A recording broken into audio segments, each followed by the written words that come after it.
Bonsoir, et je suis Medeux. Ce soir, nous allons voir ensemble comment représenter une courbe épidémique. Ok. Alors, je vais d'abord essayer d'importer mes syntaxes Epicov. Donc, j'ai déjà fait une syntaxe. Alors, pour représenter une courbe épidémique, nous allons passer d'abord à certaines procédures, notamment l'installation du patching. Alors, nous allons essayer d'installer le patching. OK. Nous avons trois patchings à installer, l'incidence 2 et ggplot 2 et pacman. OK. Alors, si nous avons un seul patching à installer, nous allons passer par cette procédure. Mais vu que nous avons plusieurs patchings à installer en même temps, nous allons passer par le vecteur. OK. Nous allons sélectionner par install packages. OK. And then run. Voilà, on va attendre à ce que les packages soient installés. Voilà, et les packages en train d'être installés. Voilà.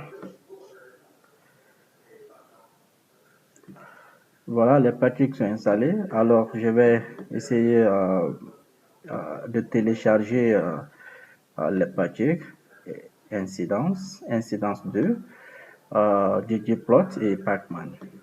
OK. Voilà, nous avons installé ces packages. Alors, je passe par la préparation de la base.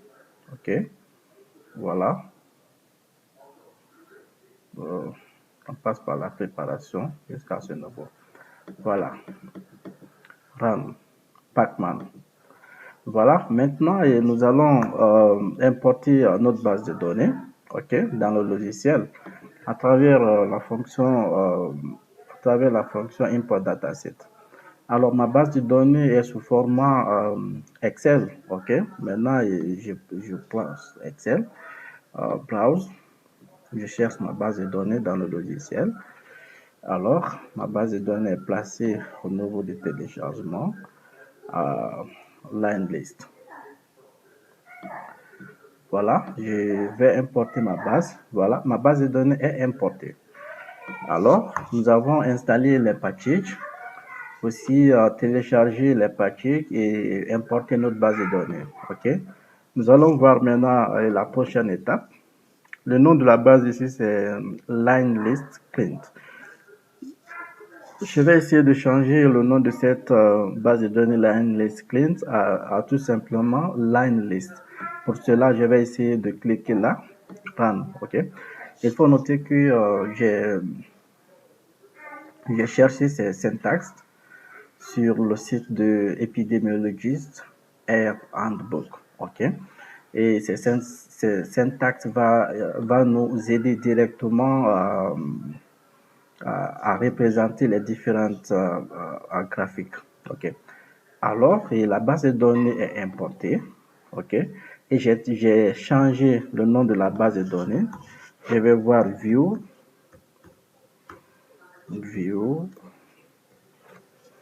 OK. View. Line list. Voilà, et line list client a été changé par line list. OK.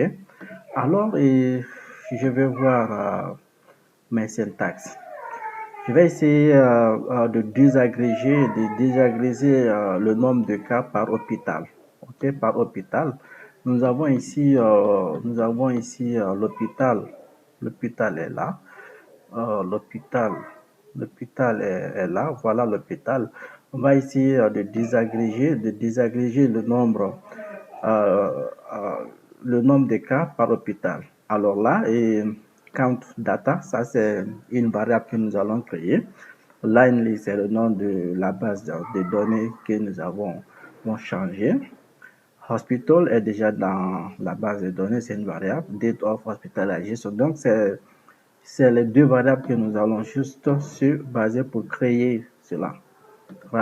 Voilà. Alors, je vais essayer de revoir ce que nous avons créé. Count data. Voilà, ce sont les données que nous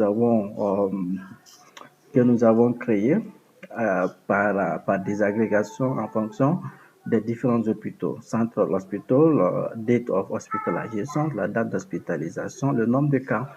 Alors, et si cela est fait, on va passer par la vérification des dates à travers ggplot que nous avons installé le package. OK, run. Voilà, et voilà, ça c'est la première courbe, la toute première courbe épidémiologique que nous avons représentée. This is the first epi-curve that we have just represented. Alors, il faut noter que l'épidémie a commencé en avril 2014 et le pic de cette épidémie est atteint en octobre 2014. À partir de novembre, l'épidémie a commencé à décroître jusqu'en avril. OK? Alors ça c'est la première représentation graphique que nous allons voir. Et nous allons voir d'autres représentations graphiques à travers le package l'incidence 2 que nous avons installé à un moment. OK? On va passer là. Voilà, ça c'est l'incidence. Line list, ça c'est le nom de ma base de données. OK, et date of inset, ça c'est la date de début. Nous allons voir à travers les semaines la courbe épidémique hebdomadaire. Run, OK. Je vais sélectionner l'autre encore. Run. Et puis 2 weeks avec 2 semaines d'intervalle. OK, si vous aurez besoin du syntaxe, prière de commenter et je vous envoie le syntaxe. OK, run, l'année, run. Alors, maintenant, je vais essayer de faire cette représentation et step by step. Je prends EP Week. OK. Voilà, ça c'est la première représentation de la courbe. Ça c'est la première représentation de la courbe épidémique. OK. À travers EpiWix. EpiWix. Alors nous allons prendre la deuxième représentation. Voilà, c'est la deuxième représentation que vous voyez à ce niveau. Il faut noter que à la semaine 40 de 2014, le pic est atteint à ce niveau. OK, je vais voir la deuxième représentation aussi. Voilà, ça c'est bi-hebdomadaire, la représentation graphique, la représentation bi-hebdomadaire. Je prends l'autre là et la représentation mensuelle. OK, ça c'est la représentation mensuelle de la courbe épidémique. Nous allons voir encore à partir du mois d'octobre. Vous voyez, septembre, octobre, là, le pic est atteint. OK. Alors, et je prends ça aussi. Voilà. Annuel, la représentation annuelle. Vous voyez, l'épidémie a duré pendant 2 ans, 2014 à 2015. Donc, l'épidémie a commencé en 2014 et l'épidémie a pris fin vers 2015. Alors, et si nous prenons la représentation par groupe, OK, en se basant toujours sur l'incidence que nous avons installé le package, line list, ça c'est le nom de la base que nous avons créée, date of inset, ça c'est le début de l'épidémie, se trouve déjà dans la base de données. OK, this is the date of onset. OK. Alors, et intervalle, nous allons voir la représentation hebdomadaire et groupe d'âge.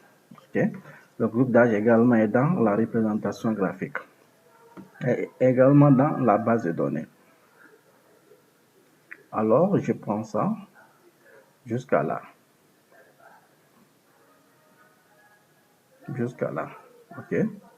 Voilà. Je prends ça jusqu'à là. Run.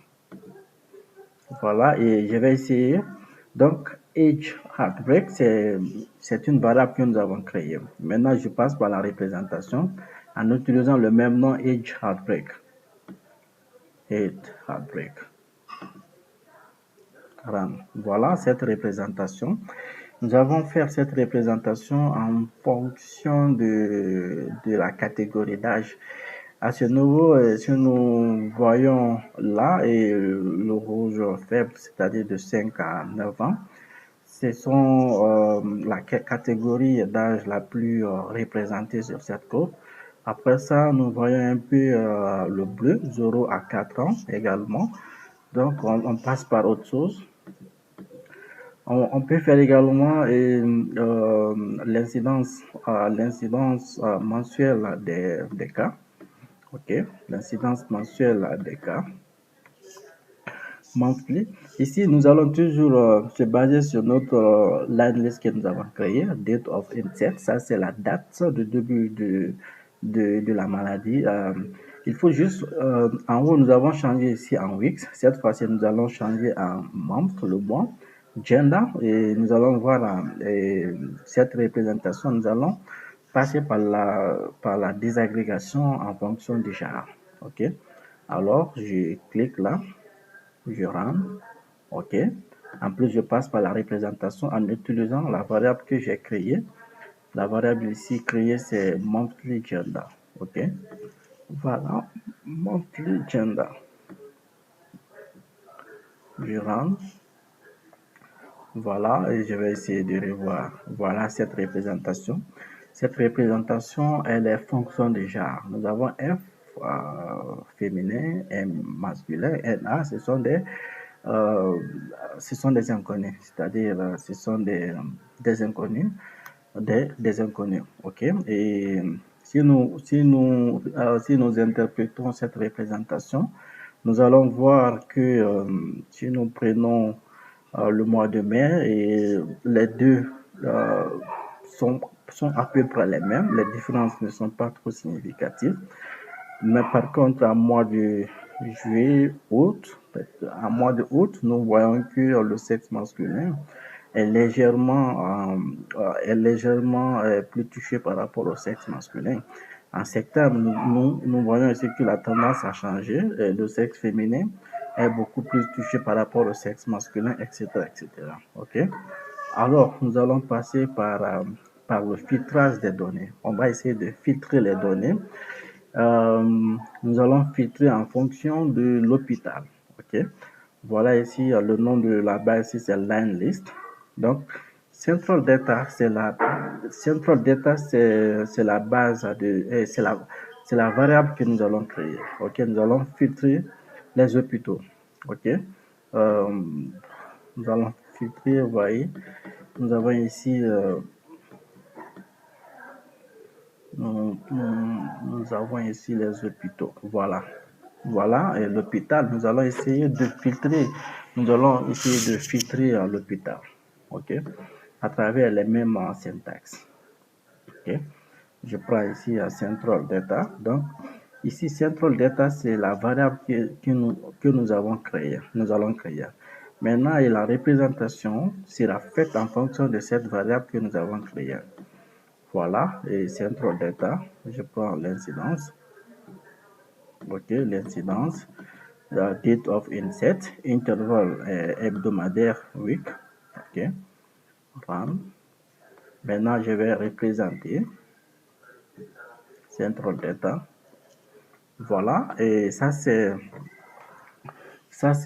une représentation épidémiologique désagrégée en fonction de l'hôpital, en fonction de l'hôpital central. OK? Fonction de l'hôpital central. Vous voyez ici, à la semaine 40, les cas ont atteint leur pic. Au niveau, les cas incidents ont atteint leur pic au niveau de l'hôpital central. OK? Alors, on passe par autre chose. On va essayer d'agréger les cas à travers EpiCount. Ok, on va toujours utiliser l'incidence que nous avons installé le package. Ok, date index, date hospitalizations. On va essayer de désagréger en fonction de l'intervalle hebdomadaire et périodique. Ok, voilà, voilà la représentation epi count. Voilà, et voilà. Nous avons fait cette représentation en fonction de l'hôpital. Si nous prenons ici le bleu constitue l'hôpital central, le bleu faible, l'hôpital militaire, le rouge dans l'hôpital du port. Si nous prenons cette représentation, l'hôpital du port est le plus touché, c'est-à-dire c'est l'hôpital qui rapporte beaucoup plus de cas par rapport aux autres hôpitaux. Ok, et l'hôpital du port est suivi autre hôpital qui est là en jaune. Alors, je crois que bon, on va essayer de voir encore les multiples facettes. Ok, ok, on va toujours se baser en fonction de l'incidence que nous avons téléchargé le paquet. Line list que nous avons changé, et date of inset, la date de l'épidémie se trouvant déjà dans la base de données. Cette fois-ci, nous allons voir à l'intervalle mensuel et outcome, c'est-à-dire le devenir du malade. Est-ce que c'est malade décès, guéri ou autre, et en fonction de chaque hôpital. Alors, je prends ça. Après, je passe par la représentation. Encore, run. Ok, voilà. Voilà. Et si nous prenons l'hôpital central, vous voyez ici outcome. Outcome, c'est le résultat, c'est le devenir, soit décès, guéri ou inconnu. Ok, dans inconnu. Si nous prenons l'hôpital A, le bleu fort, ce sont des cas de décès, le bleu vert, ce sont des cas de guéri. L'hôpital militaire, le bleu fort, le cas de décès, le bleu vert. Donc là, si nous prenons ici l'hôpital de maternité, le bleu faible, il y a beaucoup plus de cas de décès à l'hôpital militaire que de guéris. Ici également la même chose, c'est à peu près la même chose. Ici, l'hôpital central, le nombre de guéris est presque proportionnel au nombre de décès. Alors, on peut passer par la modification de la courbe en utilisant le plot. Ok. Toujours line list que nous avons utilisé à ce niveau et la line list, nous allons filtrer l'hôpital ici en prenant juste l'hôpital central. Ok. L'hôpital ici est égal à l'hôpital central. Ok. Après, nous allons prendre la variable que nous avons créée central data. Ok, et central heartbreak égale incidence central data. Donc là, on va mettre le nom de central data ici. La date of inset se trouve déjà dans la base de données. Nous allons prendre ici intervalle hebdomadaire. Et groups outcome. Outcome, c'est le résultat, soit décès ou survivant, ou guéri. Ok, et nous allons maintenant représenter. Oh. Voilà. Nous allons maintenant représenter run. Voilà. Voilà cette représentation de la courbe épidémique à l'hôpital central. Nous avons ici le bleu foncé, c'est les cas de décès, le bleu faible, c'est les guéris, NA, c'est les inconnus. C'est les inconnus, ok? Voilà, ici, à partir de la semaine 44, nous avons constaté un pic de décès à ce niveau. À la fois décès et guéri. Donc, il y a beaucoup plus de décès et guéri au niveau de la semaine 44. Alors, on peut passer par la modification en utilisant le ggplot2. Ok. Voilà, ça c'est la base de données qui est déjà là. la base de données qui est déjà là. On va passer par la modification du ggplot. Alors, on va toujours créer une base de données. Il y a Central Data. OK, Central Data. Line list, c'est le nom de ma base de données. Filtre. Ça, c'est filtré à travers l'hôpital central. OK, je prends ici RAM. Après, Central Heartbreak. Central Heartbreak, la variable que nous avons créée, Central Data, c'est ça. Et date of insert, c'est la date de début de l'épidémie ou de la maladie. Et l'intervalle week. Soit vous prenez week, month ou day, etc. Maintenant, groupe, ça, c'est outcomes. Maintenant, nous allons représenter à travers le plot. OK, à travers le plot. Voilà. On va représenter à travers le plot. Voilà. Voilà. Voilà, c'est la représentation à travers le plot. Central Patient Outcome, c'est-à-dire le devenir des patients. Décès, guéri, inconnu. OK. Alors, on va essayer de voir les couleurs, le changement des couleurs. Le changement de couleur, on prend par exemple la heartbreak, each heartbreak, l'âge de l'épidémie, l'incidence, line list, date of onset, week, age cat, c'est-à-dire la catégorie d'âge. Cette catégorie d'âge se trouve toujours dans la base de données. OK? Age cat. Voilà, c'est ça, age cat. OK? Alors, et je prends age heartbreak, run. Après, je vais essayer de représenter en utilisant Hedge Heartbreak.